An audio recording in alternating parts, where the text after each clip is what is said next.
Naaalala ko pa. Naaalala ko pa ang mga masasayang alaala. Naaalala ko ang natatagong katotohanan.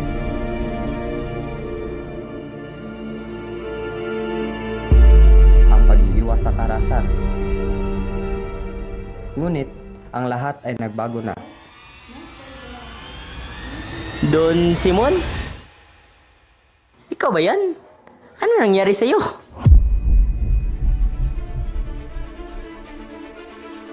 Ako si Basilio, anak ni Sisa. Anong ginagawa mo rito?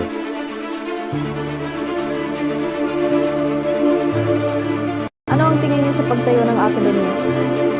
Kakalabanin lamang nila ang pamahalaan at ang simbahan kapag matuto na sila magsalita ng wika. En un minuto, esta misma caja mostrará una cabeza. Hindi mo pa ba natindihan, Basilio? Basta hindi mapabago! Sakit anong sinasabihan mo. Sa karahasan, lamang sila makikinig sa iyo! Tama na yan! Hindi yan totoo! Nais lamang namin kupalit ang inyong mga tungkulin. Binigay na namin ito sa inyo.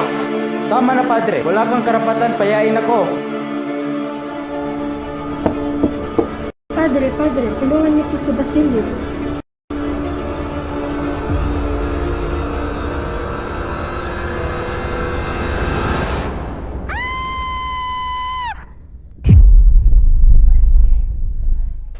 Tama nga ako, di ba, Basilio? Sa karahasan, lamang sila makikinig. Sumama ka na sa akin.